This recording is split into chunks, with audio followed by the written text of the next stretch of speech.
This is the Seven Figure Standard Podcast, hosted by Arash Vossoughi and Mikey Stiller, with mindset and strategies to help you break through and create personal freedom.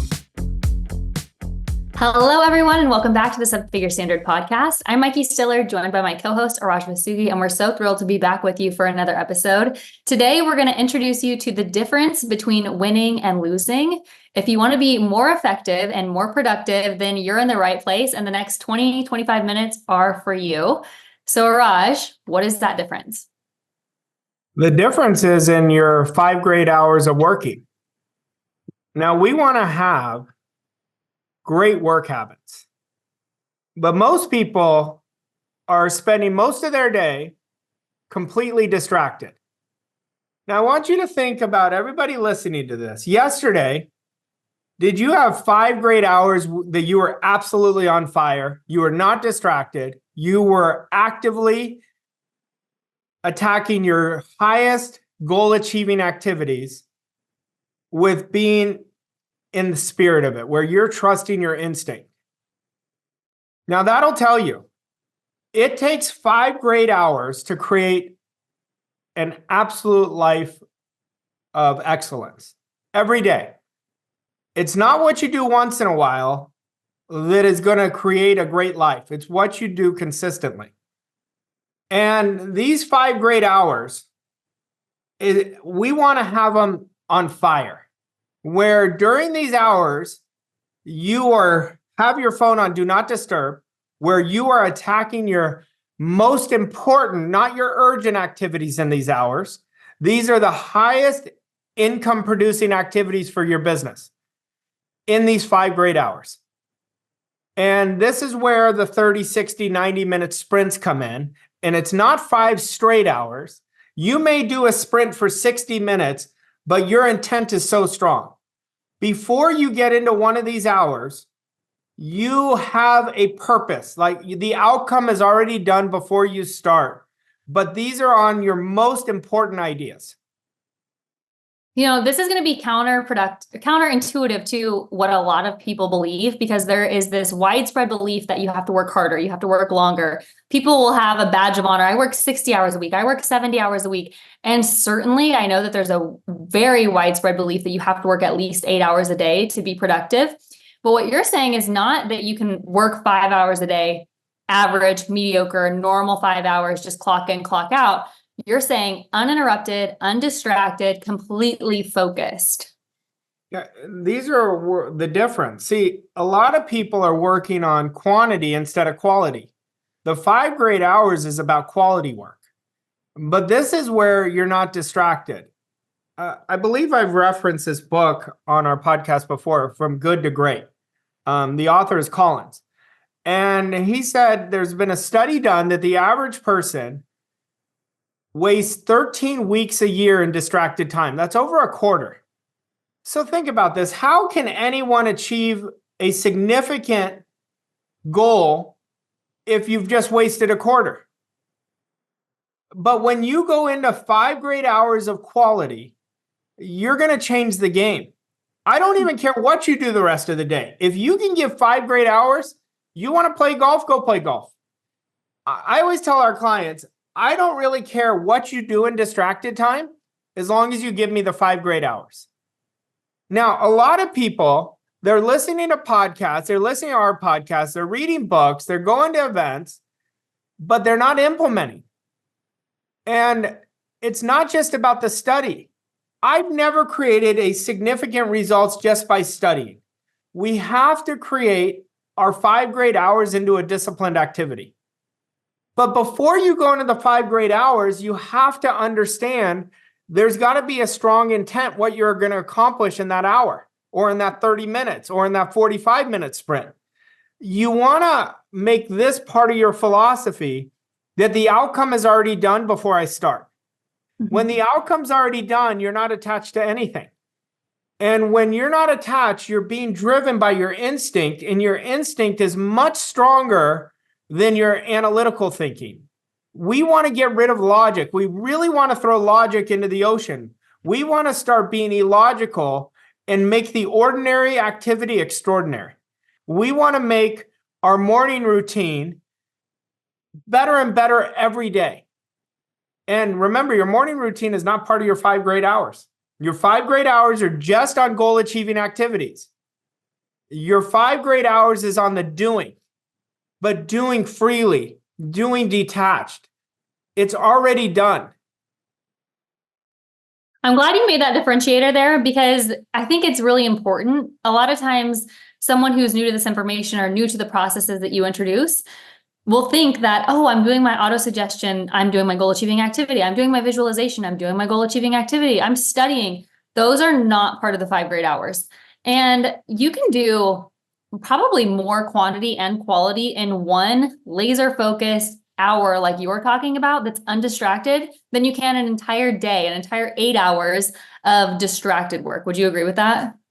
Yeah, that's everything. I mean, I used to do the exact opposite. I used to overpromise myself that I'm going to do a million things, and I used to quit all the time. As I started going deeper into understanding this philosophy, because you only understand it when you do it. And when I got into the doing, all of a sudden I started creating these processes better and better. And I did them because I deconstructed what I started doing that was winning. Like, we want to start deconstructing during that hour. You just had an amazing hour. You're building self-respect every time you are working on quality, and your confidence is going to soar. But then you want to anchor, what did I do? And I want to keep doing it over and over again. We've got to trust our training.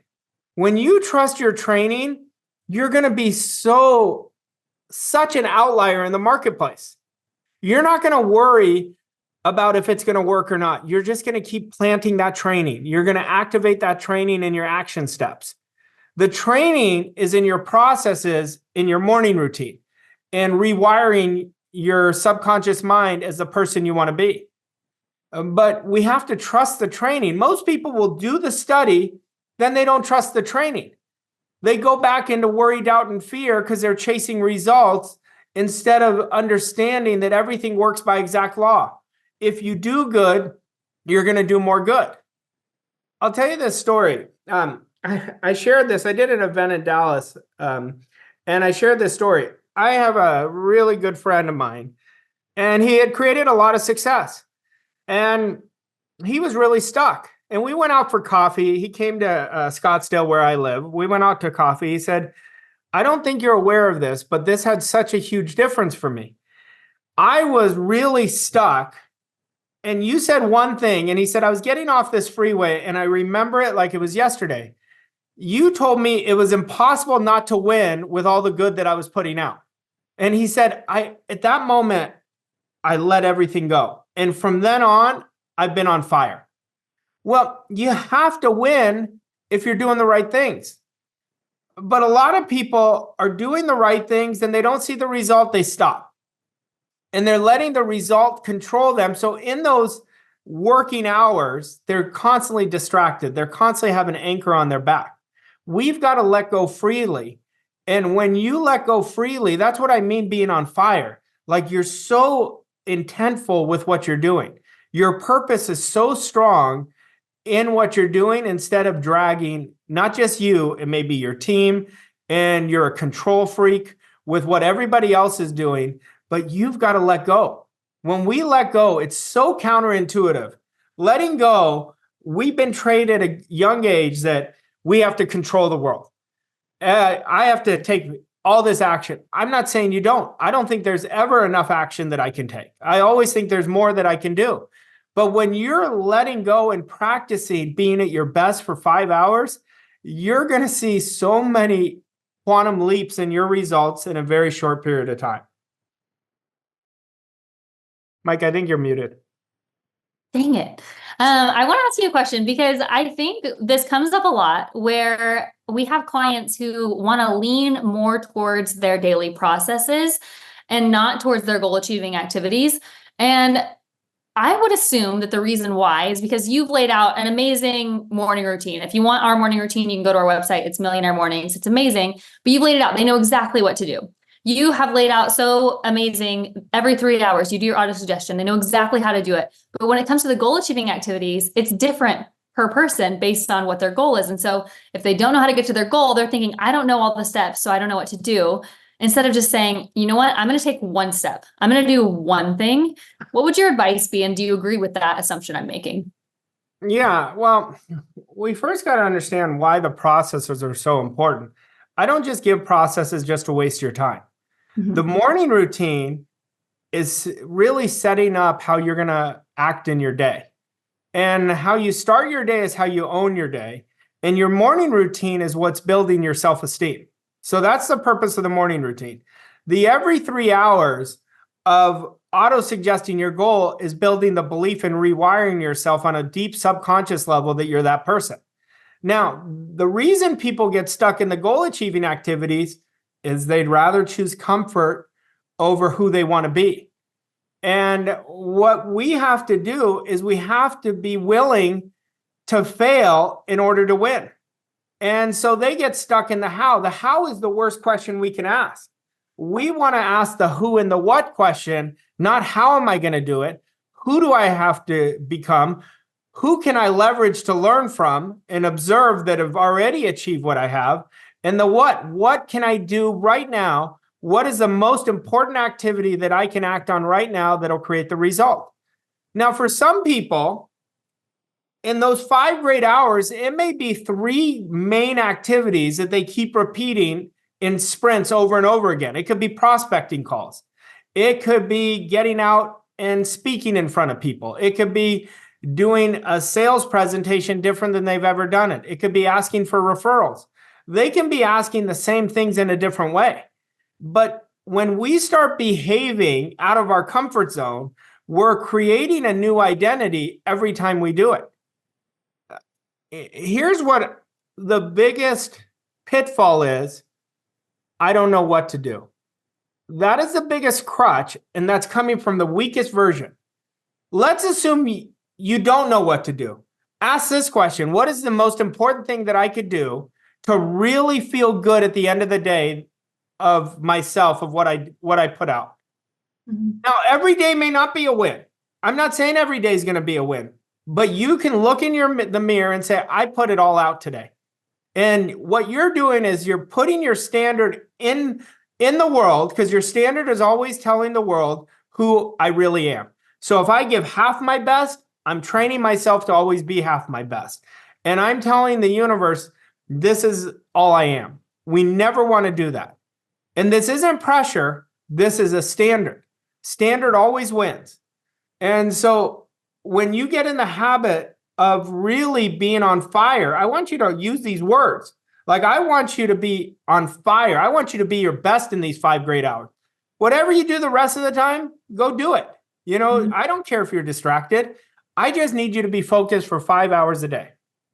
All right. I would love if you would introduce your concept of doing what's urgent versus what's important. And then as a follow-up question to that, do you ever do what's urgent in the 5 great hours, or do you do those items outside of the 5 great hours and really only do the important in the 5 great hours? Yeah. So for me, this comes into leverage. I really don't do anything urgent. I give that to my team to do. And the 5 great hours is always the highest, most important activities that you can do. What's your highest income producing activity? What's your highest leadership activity that you can do? And that's what you practice in the 5 great hours. Urgent has to be done. I'm aware of that, but that's not in the 5 great hours. The 5 great hours is in the doing. I love the quote by Emerson. I've said it millions of times. And I'll say it again. He says, when you do the thing gives you the power. He doesn't say when you think about the thing. He doesn't say when you say, I'm going to do it when I'm ready. It's always when you do the thing. And please stop saying you're not ready. It is the biggest bullshit crutch that you're using to protect yourself from failing. We are always ready when the opportunity presents itself. This is that when you say I'm not ready, go do that thing. Do it right away. When you feel like an imposter, go do the thing that says that I'm an imposter, and watch how quickly it is out of your system. I also just want to mention, this is probably obvious, but if you're someone who struggles with procrastination, this is one of the best things you can implement to get over procrastination. Anything you want to add on that, Arash? The best thing is if you procrastinate, you're training yourself to say, I'm not good enough. And there's things that I procrastinate on that are not important. Like I don't procrastinate on the important things. And once you make doing it now, which we've done a podcast on that, I believe, where you brain tattoo everything I do. When the idea comes, I act on it. When it's burning hot inside of me, that's the best time to do it. A lot of people miss so many opportunities because the opportunity is there. It's burning in them. They say, oh, I'm not ready. Mm-hmm. And they lose that moment. You want to do it when the fire is burning inside of you, and do it now and make that a brain tattoo. Make that part of your philosophy, make it part of your identity, that everything I do it now. Perfect. All right, Arash, let's get into an action step for today. Well, this is a simple one. Is write out your most important 3 to 6 goal achieving activities the night before in the present tense that you are going to put in your 5 great hours the very next day. And then plant them in sprints, a 45-minute sprint, a 90-minute sprint. And all your attention is on that activity. And when you make this a habit, I'm telling you, it's going to change your world. And you are not going to say, I don't have enough time. Everybody has enough time to do what they put priority on. So here's the question. Am I all in or am I interested? If you're all in, you'll make this a huge part of your life, and you will create the best habits, and you're going to create the best results in a very short amount of time. So good. Thank you, Arash, and thanks to all of you for listening. If you enjoyed this episode, go ahead and leave us a rating and review, share this with your friends and family, and we'll see you next week for another episode on the 7-Figure Standard podcast. Thanks, Arash. Thanks, Mikey. Thank you for listening to this episode of 7-Figure Standard. We hope you found the insights and strategies helpful on your journey to success. If you enjoyed this episode, please leave us a rating and review on your favorite podcast platform to help us reach more people like you. To learn more about Arash and Mikey and how Voss Coach & Co. can help you achieve your goals and reach new levels of success, visit vosscoachandco.com. Thank you again for listening, and we'll see you on the next episode of 7-Figure Standard.